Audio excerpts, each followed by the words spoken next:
Contratação e demissão de treinador no Brasil é sempre um assunto interessante, sempre um assunto polêmico e sempre um assunto que gera muito debate. E se eu disser para você que saiu um estudo mostrando como os times contratam e demitem treinadores, pois é sobre isso que eu vou falar hoje aqui no Los Futebólicos. Salve, salve galera, começando mais um vídeo aqui no Los Futebólicos, eu sou Leonardo Santiago e já peço para você deixar o like, espalhar esse vídeo, seguir @Los Futebólicos em todas as redes sociais. Segue no Instagram, no Twitter, aqui tem análise tática, tem live de transmissão, tem live comentando futebol de modo geral, tem vídeo gravado, tem tudo o que você precisa para ficar por dentro de tudo. Vamos nessa?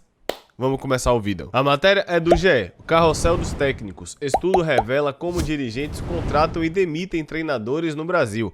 Pesquisadores entrevistaram 26 pessoas com experiência de Série A sob anonimato. Esse modus operandi de contratar sem ter uma metodologia definida dentro do clube, de contratar por indicação de empresário, foi motivo de estudo. E é isso que a gente vai ver agora. Esse modus operandi foi investigado em trabalho acadêmico conduzido por Matheus Galdino, mestre científico em gestão esportiva, que leciona na Universidade de Bielefeld, na Alemanha. O estudo teve colaboração de Lara Lesk e Pamela Wicker e foi publicado em inglês no jornal científico Sustainability. O GE apresenta seus resultados em primeira mão para o Brasil. A primeira etapa foi quantitativa. O primeiro passo foi identificar que desde a implementação dos pontos corridos com 20 clubes, ocorrem pelo menos 30 trocas de treinadores. E isso a cada torneio, tá? Esse recorte não considera o ano inteiro, apenas o decorrer da competição, imagine. A segunda etapa, inédita e detalhada, é que acaba de ser publicado, é qualitativa. Ele entrevistou 26 treinadores com experiência na primeira divisão nacional. As conversas ocorreram entre 21 de janeiro e 16 de abril.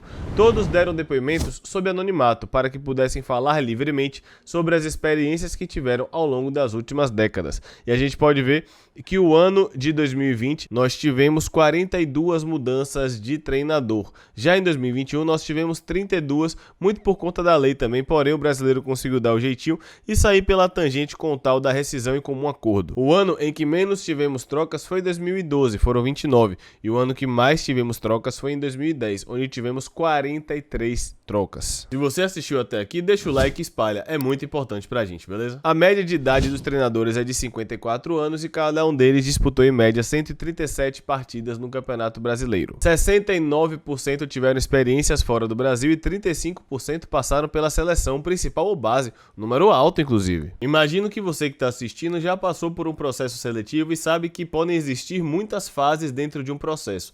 Porém, no futebol não é bem assim. Os treinadores entrevistados descreveram as abordagens de dirigentes como breves e aleatórias. Eles também citam frequentemente falta de profissionalismo e ausência de conhecimento técnico. Na maioria das vezes acontece rápido, afinal alguém caiu e eles precisam de uma reposição urgente. Logo começam a falar de nomes e soltar pesquisas na mídia. Vou ser sincero, foram muitos poucos os que fizeram uma abordagem técnica. Por exemplo, batendo um papo comigo antes da minha conversa com o presidente. Normalmente, liga alguém já próximo ao presidente, fazendo uma proposta e querendo saber se eu aceito. Com relação ao método de seleção, foi dito pela maioria que não existe um processo seletivo. Que absurdo. Eles também citam que dirigentes falam genericamente sobre o projeto, sem detalhar esportivamente ou em termos de orçamento, e que o teor da conversa presencial geralmente se resume à proposta financeira que envolve o salário e a multa contratual.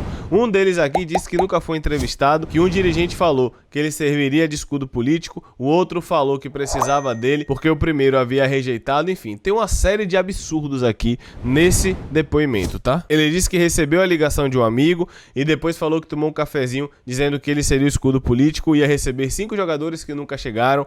Depois ele disse que o telefone tocou porque a primeira opção não acertou e aí ele chegou e assinou. E nunca perguntaram pra ele sobre linha de trabalho, gestão, intervalo, psicologia, conceito, o que ele pensa, modelo de jogo, absolutamente nada. Isso aqui é um absurdo, velho. Foi identificado também o que leva o dirigente a escolher o treinador. Disponibilidade, inclinação do técnico em assumir o cargo, resultados recentes, a leitura se restringe a perder ou ganhar, popularidade, percepção de torcedores e imprensa sobre a pessoa, média salarial, quanto promete pagar e qual a multa para rescindir, os caras já contratam pensando em rescindir, análise do cargo, julgamento especulativo do dirigente sobre objetivos. Ninguém pergunta muito sobre quais são as suas ideias, o que você entende, o que e como você pretende implementar, o quanto tempo você precisa. Essa discussão nunca acontece. Geralmente é assim, a nossa expectativa é tentar vencer o estadual, brigar pelo brasileiro, o elenco é esse, nós estamos mudando isso, isso e temos essa margem para contratar. Nunca há uma discussão no sentido técnico. Por exemplo, eles poderiam me questionar assim: nós queremos jogar dessa maneira, você é capaz de entregar isso? Ou então, nós não sabemos como nós queremos jogar, mas qual é o seu trabalho? Como você quer jogar? Como você desenvolve isso?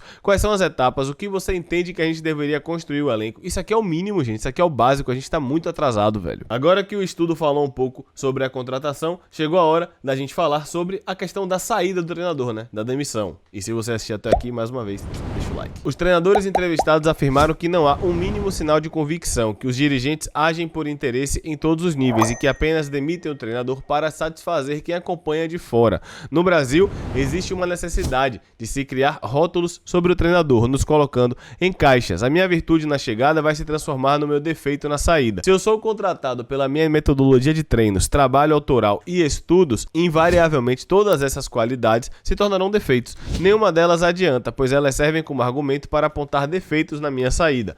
Há uma alternância de estilos e idades conforme se muda o treinador. Quando eu saio, vem um treinador com um trabalho de simples compreensão, que fala a língua do boleiro, entre aspas, alguém mais experiente. Quando ele sair, tudo vira defeito de novo. Na verdade, não tem para onde correr. A maneira como se demite importa. O pesquisador brasileiro descreveu no estudo como ela poderia ocorrer. Em entrevista, reunião ou avaliação final podem ser ferramentas para entender por que a relação está sendo interrompida, para buscar respostas e explicar quais foram os métodos e indicadores internos aplicados na decisão. Processo útil para ambas as partes. Muitas vezes eles são avisados por telefone ou por alguém abaixo do presidente. Às vezes o treinador fica sabendo inclusive pela imprensa. E aí existem 4 itens em comum: pressão externa, exercida por torcedores, jornalistas e influenciadores; pressão interna, exercida por jogadores, patrocinadores e grupos políticos; comunicação, falta de transparência, justificativa e até contato para demitir; responsabilização, não cumprimento de contratos e pagamentos acordados. A falta de responsabilização dos dirigentes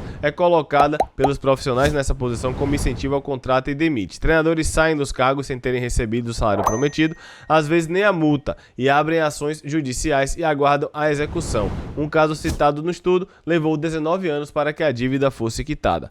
Há uma parte estrutural financeira que facilita as demissões. Enquanto os dirigentes não forem forçados a pagar suas obrigações, eles vão continuar mandando o treinador embora sem parar. Você pode esquecer o projeto, bom trabalho, competência. Eles não pagam ninguém. Eles tentam descobrir a sorte trocando de técnico. Não deu certo com esse, eu troco agora e depois eu troco de novo. Eu tenho dívidas para receber de um clube do Sudeste. Sabe quando eu vou receber? Talvez daqui a 5 anos, se eu entrar na justiça. É nesse meio que eu opero. É mais fácil para o sistema me tratar como descartável. E ele cita algo que a gente já sabia, né? Que existem problemas de governança nos clubes de futebol, que a questão política interfere muito, que muitas vezes o dirigente não é profissionalizado e que o diretor de futebol é contratado para gerir o futebol no ponto de vista operacional, porém, essas pessoas acabam não respondendo pelos atos, né? Só o treinador. E no final, os treinadores dizem que os dirigentes muitas vezes não têm condição de fazer uma avaliação boa do trabalho deles, porque é basicamente número, ganhou, perdeu e nada muito mais aprofundado. Eu confesso que eu fico um pouco assustado com esse estudo. Claro,